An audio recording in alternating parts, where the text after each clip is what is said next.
अस्सलाम वालेकुम नाज़रीन, मैं हूं आपका मेज़बान फ़याज़ वलाना और आपका शुक्रिया आपने अपनी मसरूफ़ियत में से वक्त निकाला फ़याज़ वलाना ऑफिशियल यूट्यूब चैनल के लिए।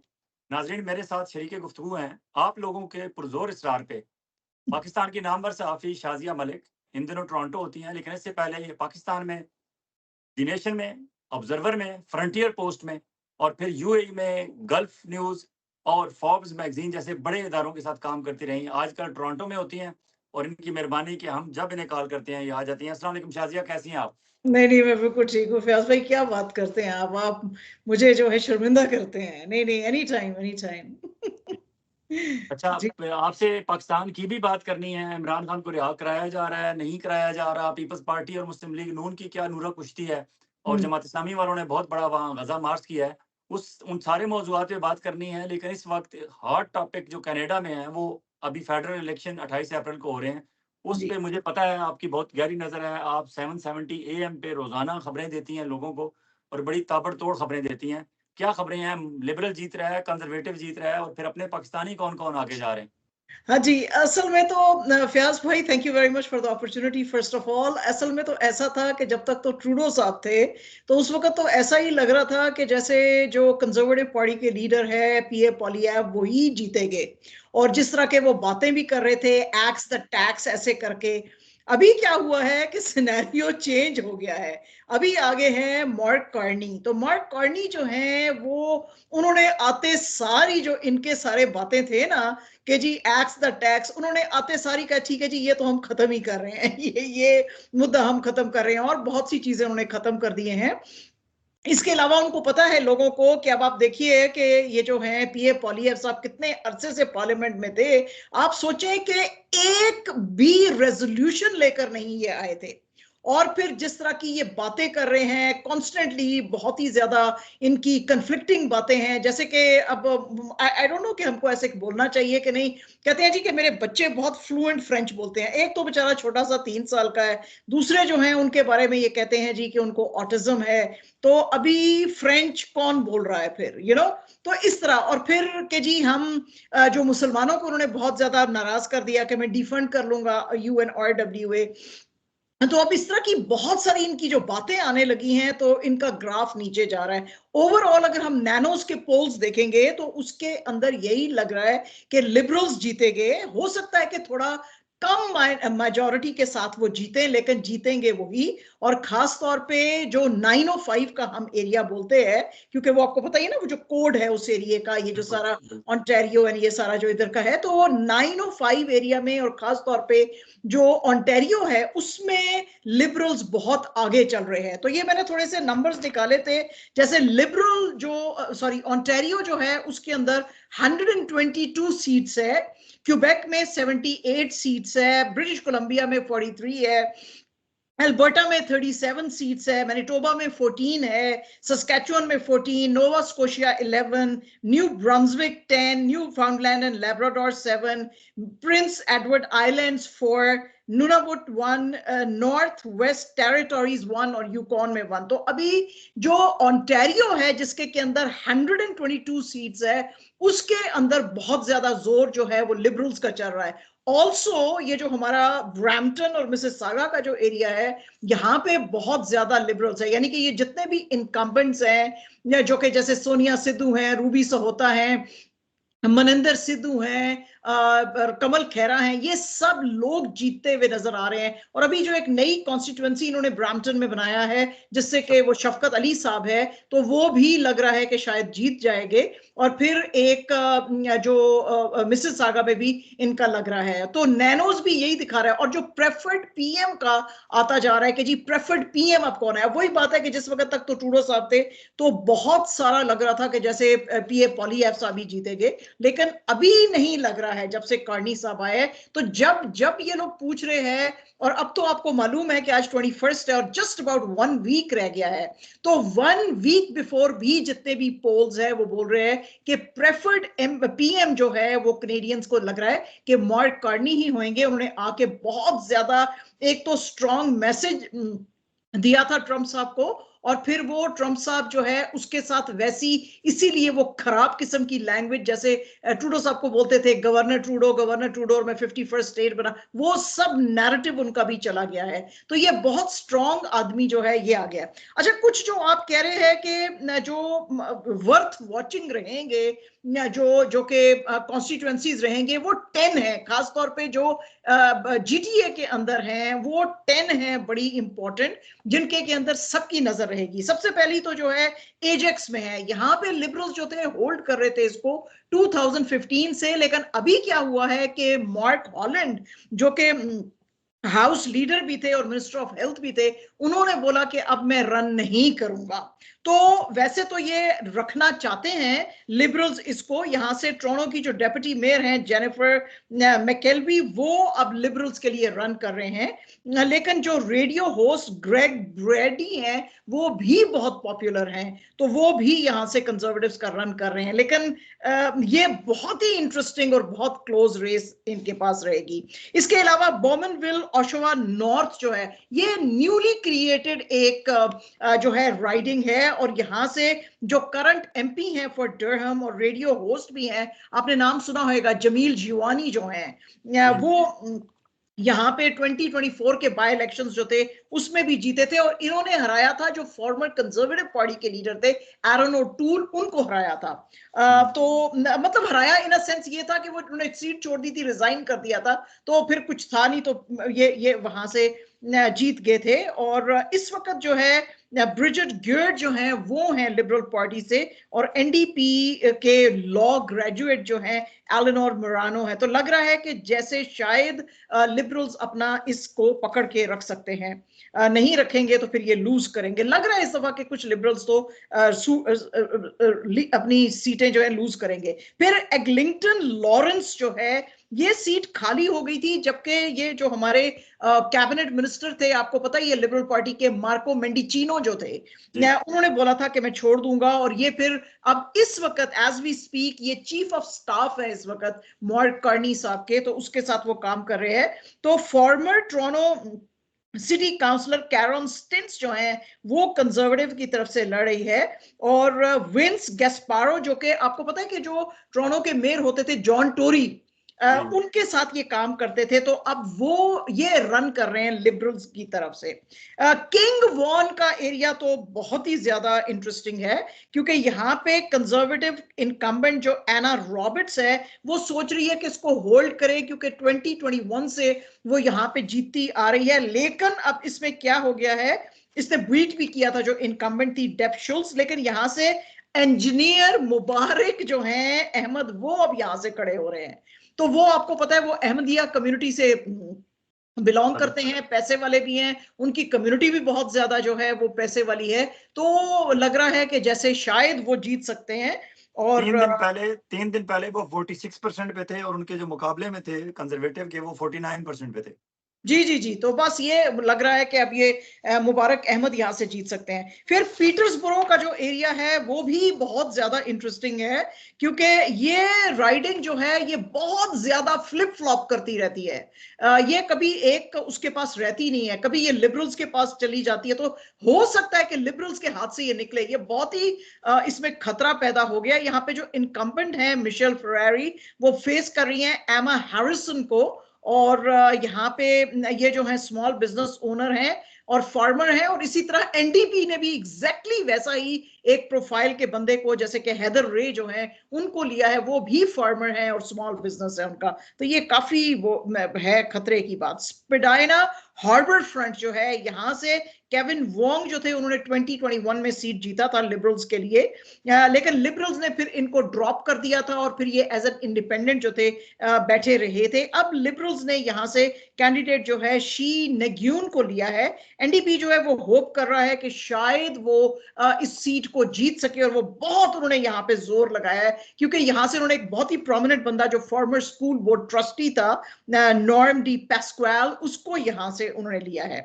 अच्छा, एक और बहुत ही इंटरेस्टिंग जो है वो राइडिंग है मिल्टन ईस्ट हॉल्टन साउथ से। ये भी न्यूली क्रिएटेड राइडिंग है, और यहाँ से एडम वॉन कोवर डर्न जो है वो लिबरल एमपी हैं मिल्टन से।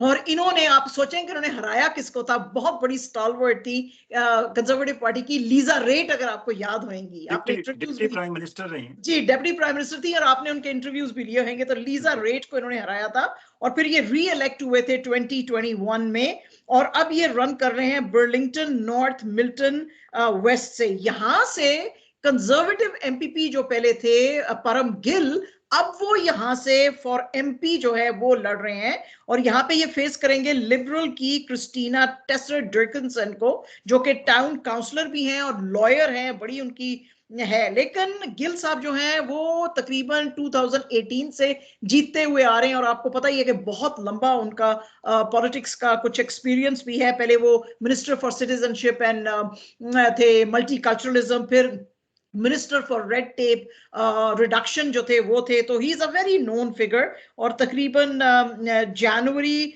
2024 में फिर इन्होंने कहा था कि मैं अब देखूंगा आगे मुझको चलना है कि नहीं चलना। अच्छा, ये जो लड़का है ना फयाज भाई, ये जो एडम वॉन कोवर्डन जो है, he is a very smart boy. आप सोचिए कि यहाँ पे इस राइडिंग के अंदर मार्क कार्नी भी आए हुए थे, और इसको नजर आ गया कि यहाँ पे बहुत सारे मुसलमान हैं, तो उसने खड़े होके एक बहुत ही पैशनेट स्पीच किया।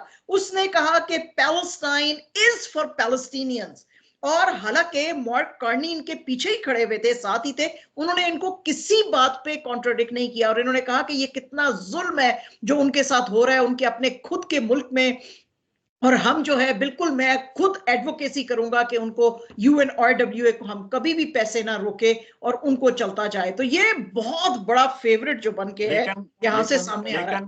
लेकिन इसी एडम के सर्कुलेट कर रहे हैं सोशल मीडिया पे क्लिप्स, जिसमें उसने मुख्तलिफ डिबेट्स में जाके खुलकर ज्यूज कम्युनिटी की हिमायत की है और वहां पैलेस्टाइन के हक में उस तरह नहीं बोला जिस तरह वहां पब्लिक गैदरिंग में आप बता रही हैं कि वो बोला है। एक बात, लेकिन ये पब्लिक गैदरिंग में, हाँ, इसने बोला ऐसे, बोला है, तो लेकिन वो कंट्राडिक्शन हो गई ना, लोगों ने दोनों हाँ, क्लिप्स मिला के सर्कुलेट करना शुरू कर दिया कि देख लें ये अब अंदर क्या बात करता है, बाहर क्या बात करता है। आप हाँ, नदीम अकबर कटाना को गोल कर गई हैं, उनकी क्या पोजीशन है? बस वो भी मुझे लग रहा है कि इस दफा कटाना साहब जो है जरा बेटर पोजीशन में है, तो मुझे लगता है कि वो भी जीत सकते हैं। लेकिन मुझे उनका कुछ खतरा ज्यादा लग रहा है, इसलिए कि उनके ओपोनेंट भी जो है वो भी काफी स्ट्रांग है। तो अभी हमारी तो नजर जाहिर है कि हमारी तो यही मर्जी रहेगी कि पाकिस्तानी है, वैसे तो ये होना नहीं चाहिए, जो भी कोई कॉम्पिटेंट है उसको आना चाहिए, लेकिन हम चाहते हैं हमारे भी कुछ बंदे जो है वहां पे हम इस पहुंच जाए, मामले में सेल्फिश हैं, हम जैसे इस कि मामले में सेल्फिश हैं। हाँ, सेल्फिश है, जैसे कि हम चाहते हैं कि सलमा जाहिद फिर से जीत जाए, फिर से पहुंच जाए स्कार्बरो से जो है, तो ऐसे।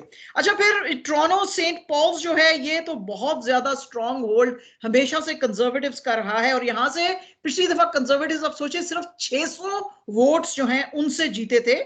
तो यहाँ पे जो इनकम्बेंट थे डॉन स्टुअर्ट थे, फाइनेंशियल एंड मार्केटिंग एक्सपर्ट है ये, और ये अब फेस करेंगे, ये भी बहुत ही इंपॉर्टेंट फेस है, ये फेस करेंगे फॉर्मर एमपी लेस्ली चर्च को, जो कि अगर आपको याद होएगा कि जो हमारी deputy prime minister finance minister थी क्रिस्टिया फ्रीलैंड, ये उनकी जो थी चीफ ऑफ स्टाफ थी।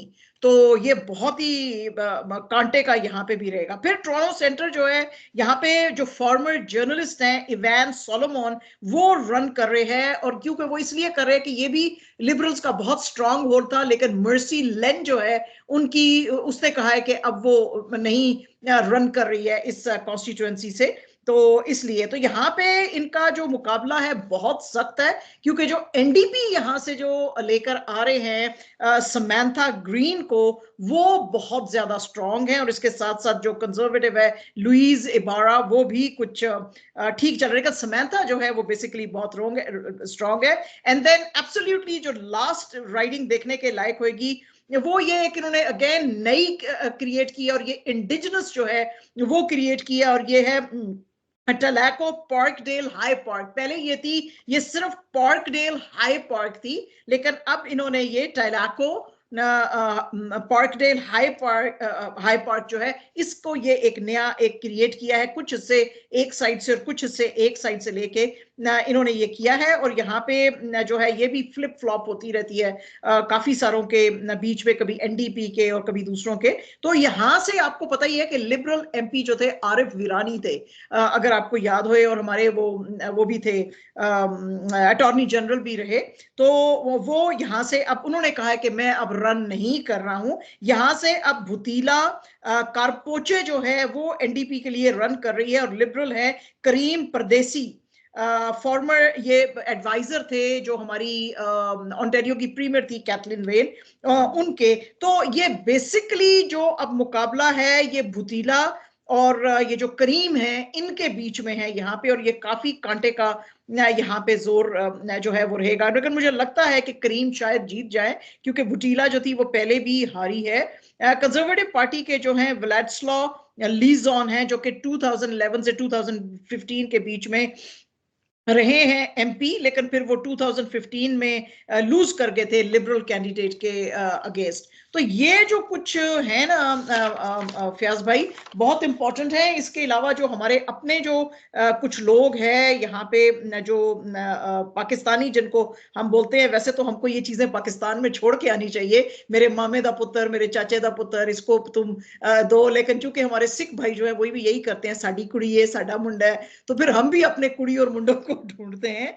एक अयाज बंगश हैं, उनके ऊपर लोगों की काफी नजर रहेगी कि क्या वो जीत सकते हैं कि नहीं। फिर कुछ असलम राना है, फिर जो है गुल खान साहब हैं, गजनफर अली तारण हैं, हफीज मलिक हैं, इकरा खालिद है। मुझे लगता है कि इकरा खालिद तो शायद फिर से भी जीत जाएंगी।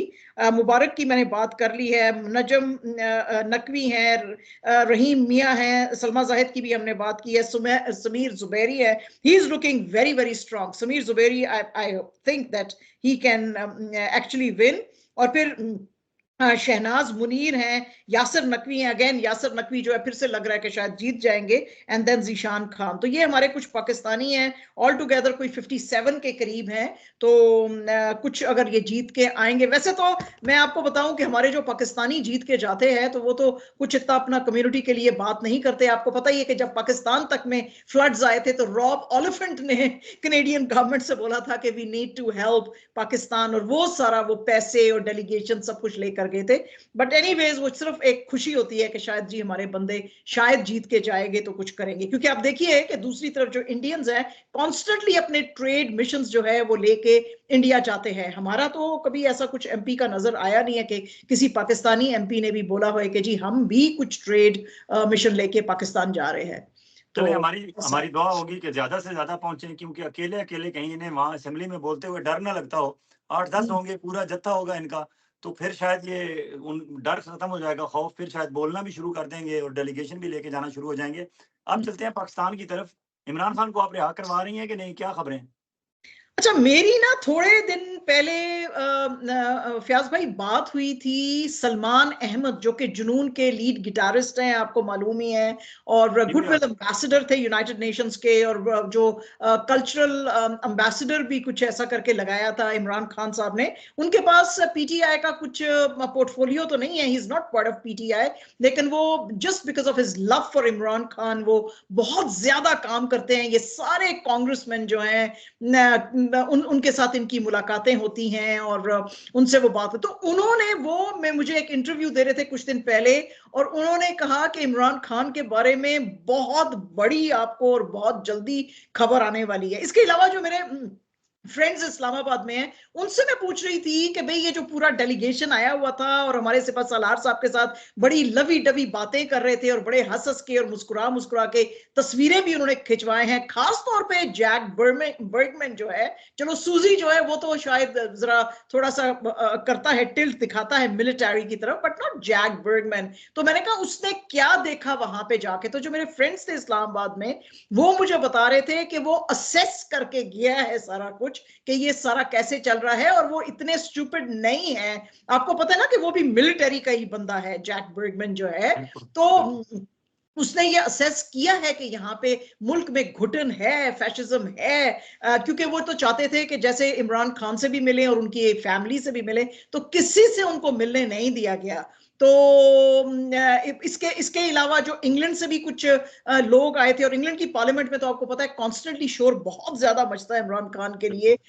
तो जो है वो कुछ तो लोग आए हैं, लेकिन सिपा सलार साहब से कुछ चीजें अब संभाली नहीं जा रही हैं। एक तरफ तो गाजा के प्रोटेस्ट चल रहे हैं, बलूचिस्तान हाथ से निकला जा रहा है, अभी तो कराची के अंदर इतने बड़े बड़े वो प्रोटेस्ट जो सिंध में है वो है, कॉन्स्टेंटली आपका ऑपरेशन केपी में चल रहा है, तो इनसे कुछ चीजें संभल नहीं रहे हैं। और एक तो खबर मुझे आई थी, I don't know how true this is, but somebody was telling me from Islamabad के जैसे कुछ तो इनके जो गिर्द लोग हैं मिलिट्री में, वो इनको बोल रहे हैं कि आसिम साहब थोड़ा सा आप जरा जो है होश का नाखून ले लो, क्योंकि जैसे आप चला रहे हो कंट्री को वैसा ये नहीं चलेगा।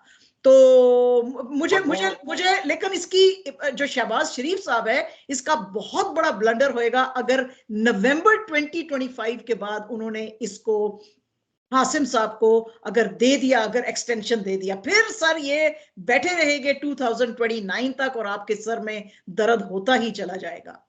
तो ये जहां तक असेसमेंट की बात है, तो जिस तरह आपने कहा कि जिस तरह ये मुल्क को चला रहे हैं, ये मुल्क को चला तो जैसे भी रहे हैं, चिल्ला ज्यादा रहे हैं। जिस तरह यूथ को इन्होंने बुलाया इस्लामाबाद कन्वेंशन सेंटर में, फिर ओवरसीज पाकिस्तानीज को बुला के सामने बिठा के फिर जिस तरह वहां चिल्लाए चीखे, और उसके बाद जो इनका हशर हुआ, पोस्टें होंगी अपने उस एडवाइजर को जिसने कहा होगा कि ये स्पीच रिलीज कर देते हैं, और वो स्पीच रिलीज होने की देर थी कि स्टैंप लग गई पूरे पाकिस्तान में नहीं, इंटरनेशनली भी, कि हाँ वाकई पाकिस्तान में मुकम्मल हाइब्रिड निजाम नहीं है, डिक्टेटरशिप है।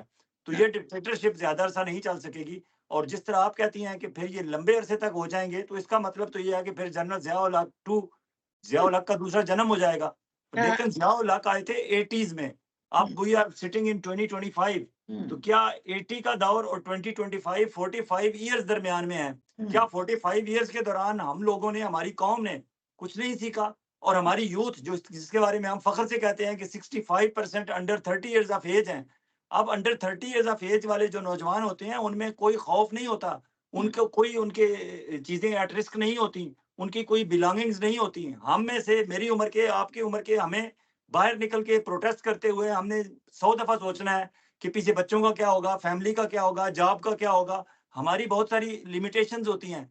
लेकिन जो अंडर 30 इयर्स एज के नौजवान होते हैं, उन्हें ऐसे कोई फिक्र नहीं होती। वो तो आतिश नमरूद में बेखतर कूद पड़ने वाली उम्र होती है। तो ये क्यों उस नौजवानों को चैलेंज कर रहे हैं, क्यों उन्हें दावत दे रहे हैं कि आओ अल जुल्फकार 2 बनाओ या अल जुल्फकार 3 बनाओ? असल में तो फयाज भाई ऐसा है कि कुछ जो केपी के कुछ पॉलिटिशियंस है ना, उनसे मैंने कुछ इंटरव्यूज लिए थे और उनसे मैंने कहा था कि तुम लोग तो पठान हो, तुम लोग तो किसी को अगर अपना दोस्त बोलते हो तो दोस्त है और दुश्मन बोलते हो तो दुश्मन है। तो मतलब एक साइकी समझने के लिए मैंने उनसे कुछ पूछा, तो उन्होंने, और मैंने उनको कहा कि जब जियाउल हक का जमाना था तो लोग तो कोड़े भी खा रहे थे और फिर भी पीछे नहीं हट रहे थे, तो अभी why it is all quite at the western front, मैंने ऐसे करके पूछा। उन्होंने कहा देखो शाजिया, वो जमाना और था 80s का, अभी और है। उस जमाने में क्या था कि अगर पॉलिटिशियंस के बीच में लड़ाई भी रहती थी तो भी वो एक दूसरे से मिलते थे, एक दूसरे का इज्जत करते थे, एक दूसरे की औरत का इज्जत करते थे। लेकिन अभी क्या हो रहा है, लोग अपने कमर पे कोड़ा खाने के लिए परेशान नहीं है, वो आज भी खाने को तैयार है, लेकिन क्या होता है कि उनके घरों में घुस के उनकी माओ को, बहनों को, उनके साथ जो बुरा सलूक करते हैं, तो उसकी वजह से लोग डर गए। उन्होंने मुझे बताया कि एक दो जो पॉलिटिशियंस हैं वहां पे केपी के, उन्हें कहने लगी कि तुमने देखा नहीं है कि मेरे जो वर्कर्स हैं उनके जिस्मों पे किस तरह सिगरेट का बट लगा लगा के उनको जलाया गया है, कि खबरदार तुम लोग इन लोगों के साथ खड़े रह गए। तो असल में क्या है ना फयाज भाई, कि जो हमने 80s के जमाने देखे हैं, हमने तो खैर जनरल मुशर्रफ का भी जमाना देखा है, ये कुछ नहीं चल रहा था। पता है, आप रात को ऐसे दरवाजा तोड़ के अंदर नहीं जा रहे थे। अभी तो ये तो हाफिज साहब है, हाफिज साहब को ये पता नहीं है, prophet Muhammad peace be upon him, उनका ये सेइंग कि आप जब किसी के घर पे जाते हो तो 3 बार नॉक करो, कोई अगर अंदर से खोलेगा तो ही आपको जाना है। ये क्या कर रहे हैं ऐसे तोड़ तोड़ के? 2 दिन, कुछ एक हफ्ता पहले मुझे मेरी बात हुई थी अख्तर मैंगल साहब के साथ भी, उनका भी मैंने इंटरव्यू लिया था, बलूचिस्तान के, आपको पता है ये बीएनपी के चीफ हैं।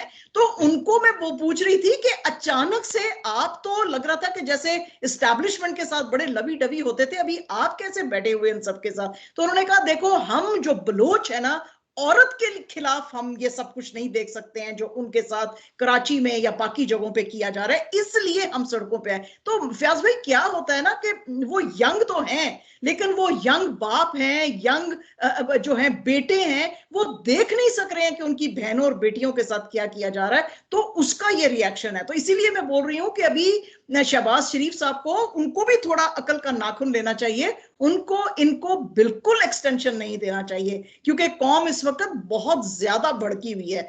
औरत अपनी की ना, अपनी माँ की, बहन की, बेटी की, ये कैसा इस्लामिक स्टेट आप चला रहे हैं कि जिसके के अंदर उनके साथ आप इतना बदतमीजी कर रहे हैं। तो इसलिए लोगों को ना थोड़ा, लोग बोलते हैं कि यार मेरी माँ पे हाथ ना डले, मेरी बहन के ऊपर हाथ ना डले, मेरी बेटी पे ना डले, तो that's why they are a bit quiet. लेकिन कभी कभी क्या होता है कि जिस वक्त फिर रेवोल्यूशंस आते हैं तो लोग कहते हैं then you know come what may, अभी इतना हमको बेइज्जत और जलील कर दिया आपने, तो ठीक है अभी फिर हम कुछ भी नहीं देखते, हम फिर गोली खा लेंगे और आपसे, क्योंकि अभी देखिए ना, जैसे वो इसमें इस्लामाबाद में सारा, कितने सारे लोग आए हुए हैं पैलेस्टाइन का करने के लिए, सारा वो जो मोर्चे वहां पे निकाल रहे हैं।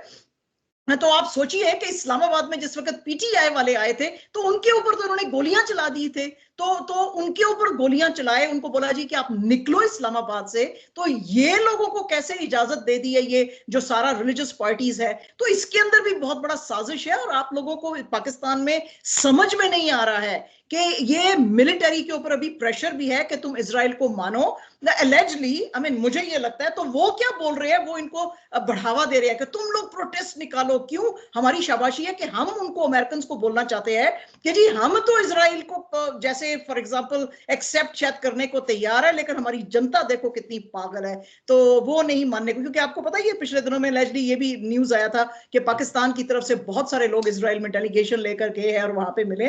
तो ये इनकी जो साजिशें और हरकतें हैं ये नहीं चलेंगी। अभी तो बहुत तमीज से लोग चल रहे हैं, जलाओ काटो मारो नहीं कर रहे हैं, जैसे कि फ्रेंच रेवोल्यूशन के बीच में आया था, या कि जैसे बनाना रेवोल्यूशन के बीच में या दूसरी जगहों पे आया था। अगर ऐसा कुछ होना शुरू हो गया तो फिर इनके लिए संभालना बहुत मुश्किल हो जाएगा। कैसे, मतलब एक पूरे लाखों लोग जो है वो इस्लामाबाद में घुसे हुए हैं और मिलिट्री उनको मजे से प्रोटेस्ट करने दे रही है। तो इट्स ऑल ऑर्केस्ट्रेटेड, और लोग अभी इतने पागल नहीं हैं। और आप वाली बात के भी 80s का जमाना नहीं है, सोशल मीडिया का जमाना है। पीपल अंडरस्टैंड दीज थिंग्स कि भाई ये तुमने जो ड्रामा कर रहे हो, तुम अफगानिस्तान के साथ भी ड्रामा कर रहे हो, तुम अमेरिकन के साथ भी ड्रामा कर रहे हो, तुम ये इस्लामाबाद में अपने राजधानी जो है उसके अंदर भी तुम ऐसा ड्रामा कर रहे हो। तो ये उनको समझ में आ रहा है कि ये सब ऑर्केस्ट्रेटेड है। तो बहुत ही अफसोस की बात है ये।